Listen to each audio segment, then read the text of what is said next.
कालसर्प दोष, इस वर्ड के बारे में हम सब ने लगभग ज़रूर सुना होगा। कुछ लोग इसे दोष बुलाते हैं, कुछ लोग इसे योग कहते हैं। कुछ एस्ट्रोलॉजर्स के अकॉर्डिंग कालसर्प नाम का कोई दोष होता ही नहीं है, तो कुछ लोग मानते हैं कि कालसर्प दोष या कालसर्प योग ज़रूर होता है और इसका प्रभाव व्यक्ति के जीवन के ऊपर ज़रूर पड़ता है। तो क्या है ये सब मामला और क्या रेमेडीज़ हम लोग कर सकते हैं कालसर्प दोष के नेगेटिव इम्पैक्ट को दूर रखने के लिए, यही मेरे वीडियो का आज का टॉपिक है। हेलो एवरीवन, मैं हूँ astrologer Ekta and welcome to astro spiritual world. काल सर्प, अगर इस वर्ड को हम लोग ध्यान से देखें तो हमें समझ में आएगा कि काल यानी टाइम, वक्त, और सर्प यानी सर्पेंट, सांप। अब हमारे वैदिक ज्योतिष शास्त्र के अनुसार राहु और केतु, इन दो शैडो प्लैनेट्स को सर्पेंट कहा जाता है यानी सांप कहा जाता है। राहु जो है वो उस सांप का सर माना गया है, तो वही केतु जो है वो उस सांप की जो रिमेनिंग बॉडी है वो माना गया है।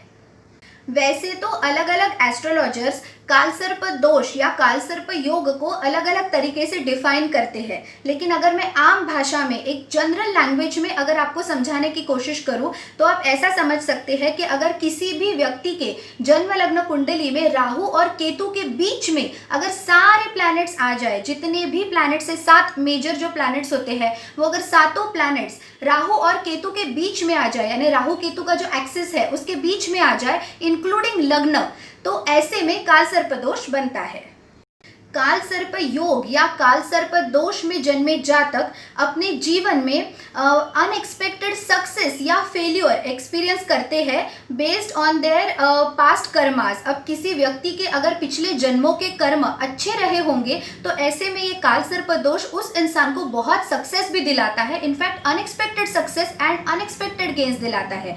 तो वही दूसरी ओर अगर किसी व्यक्ति के कर्म पिछले कई जन्मों में खराब रहे होंगे तो ऐसे में अगर वो व्यक्ति कालसर्प दोष के अंदर पैदा हो जाए तो उस व्यक्ति को बहुत अनएक्सपेक्टेड फेल्यूर्स का सामना करना पड़ता है। लेकिन चाहे वो कालसर्प योग हो किसी के लिए या फिर कालसर्प दोष हो, यानी ये जो कालसर्प वर्ड है किसी के लिए फेवरेबल हो या अनफेवरेबल हो, लेकिन एक बात तो पक्की है कि ऐसा व्यक्ति जिसके कुंडली में कालसर्प योग हो उसको अपने लाइफ में बहुत अप्स एंड डाउन्स फेस करने पड़ते हैं।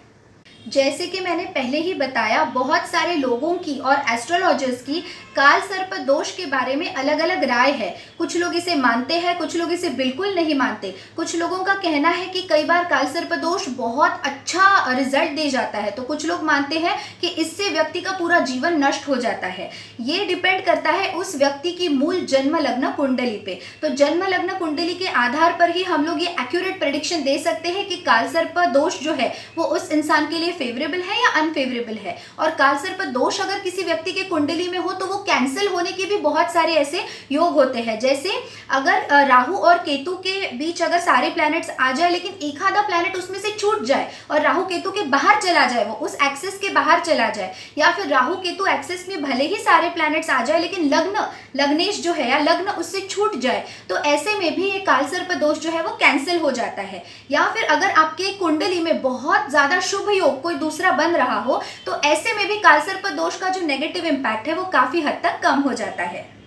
अगर ये कालसर्प दोष किसी व्यक्ति की जन्म लग्न कुंडली में अगर केंद्र में बन रहा हो, यानी अगर केंद्र स्थान में राहु और केतु मौजूद हो और उनके एक्सिस में अगर सारे प्लैनेट्स आ रहे हो, तो उस कालसर्प दोष का बहुत बड़ा दुष्प्रभाव उस व्यक्ति के ऊपर पड़ेगा। इसके अलावा अगर राहु केतु नीच के हो जाए और उन नीच के राहु केतु में अगर ये कालसर्प दोष बने तब भी उस व्यक्ति के जीवन के ऊपर बहुत बुरा और गहरा प्रभाव पड़ता है।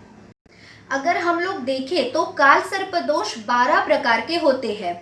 अलग अलग कालसर्प दोष होते हैं। अनंत कालसर्प दोष होता है, वासुकी कालसर्प दोष होता है, तक्षक कालसर्प दोष होता है, और अलग अलग कालसर्प दोष के अलग अलग प्रभाव भी उस व्यक्ति के जीवन के ऊपर पड़ते हैं।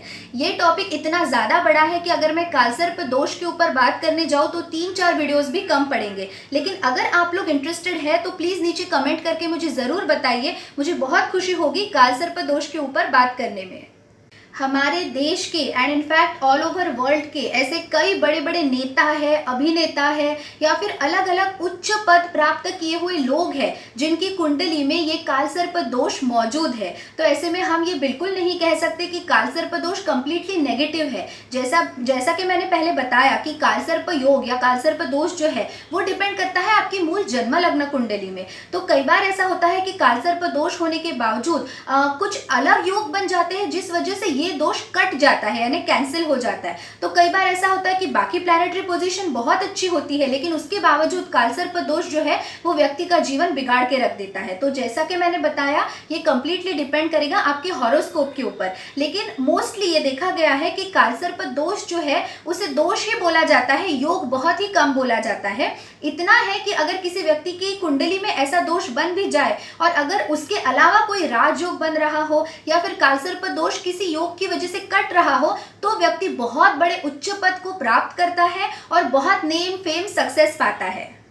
अगर हम लोग कालसर्प दोष के नेगेटिव इम्पैक्ट के बारे में देखें तो ऐसे में कई बार ये देखा जाता है कि जिसकी जन्म लग्न कुंडली में कालसर्प दोष बहुत ही ज़्यादा नेगेटिव हो तो ऐसे में उस व्यक्ति की मैरिड लाइफ बहुत ज़्यादा डिस्टर्ब हो जाती है, खराब हो जाती है, डिवोर्स हो जाता है, फाइनेंशियली बहुत ज़्यादा अप्स एंड डाउन्स रहते हैं उस व्यक्ति के जीवन में, उसका काम ठीक से नहीं चलता, जॉब नहीं लगता, अगर जॉब लग भी जाए तो वहाँ पे स्टेबिलिटी नहीं मिलती, बॉस परेशान करते हैं, उस व्यक्ति के शत्रु बहुत रहते हैं, उस इंसान की सेहत बहुत ज़्यादा खराब रहती है। तो ये कुछ नेगेटिव इम्पैक्ट है कालसर्प दोष के।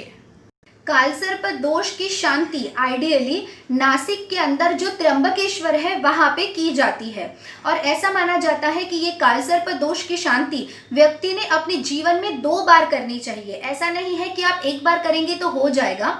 एक जो एज ग्रुप है वो है 15 to 30 ईयर्स, तो ये जो 15 से 30 साल का जो एक ड्यूरेशन है उस ड्यूरेशन में एक बार शांति होनी चाहिए और 30 to 45 ये जो एक एज ड्यूरेशन है उस ड्यूरेशन में दूसरी बार शांति होनी चाहिए। तो ऐसे में अगर व्यक्ति 2 बार कालसर्प दोष की शांति करता है वो भी त्र्यंबकेश्वर जाके तो उसका बहुत अच्छा रिजल्ट मिलेगा। कई लोग आजकल घर में ही करा लेते हैं या अपने सिटी में करा लेते हैं, लेकिन किसी जगह का, किसी तीर्थ क्षेत्र का या फिर किसी ज्योतिर्लिंग का बहुत ही ज़्यादा इंपॉर्टेंस होता है ये पर्टिकुलर पूजा करने में। तो कालसर्प दोष की शांति आइडियली त्र्यंबकेश्वर में ही की जाती है। भगवान शिव जी की पूजा उपासना भी बहुत ज़्यादा फलदायी होती है जिनकी कुंडली में कालसर्प दोष मौजूद होता है।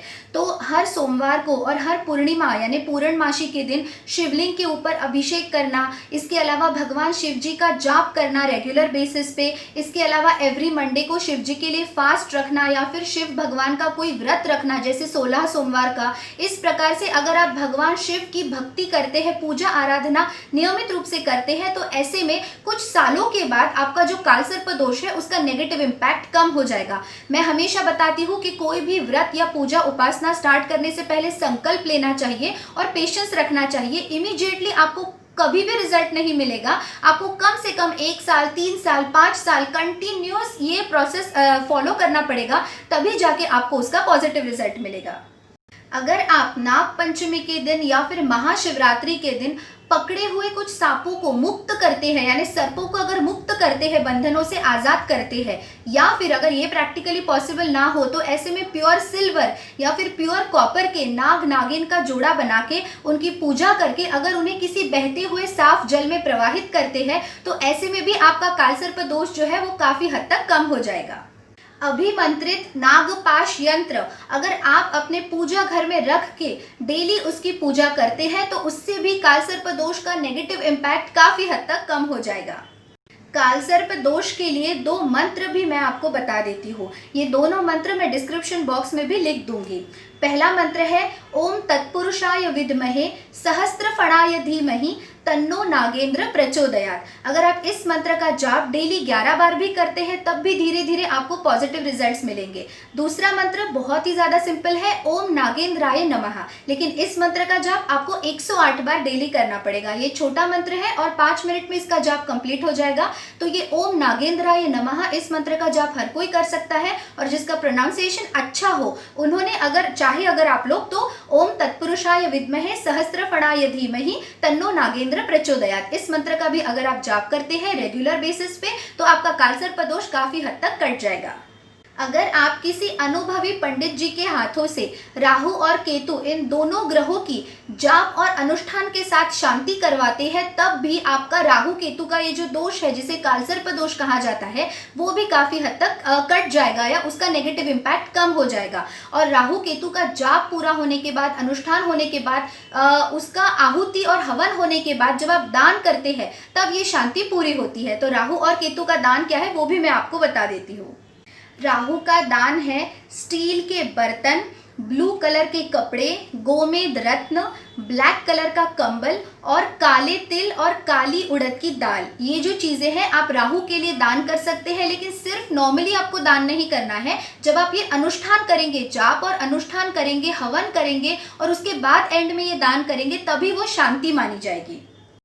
केतु का दान है कांसे के बने हुए बर्तन, इसके अलावा मल्टी कलर्ड कपड़ा, 7 अलग अलग कलर के अनाज जिसे हम लोग सप्तधान्य भी बोलते हैं। तो ये सप्तधान्य, मल्टी कलर्ड कपड़ा, कांसे के बने हुए बर्तन, कैट्स आई, ये जो जेमस्टोन आता है वो, नारियल और इसके अलावा ग्रे कलर का कंबल, ये सारी चीज़ें केतु के दान में आती है।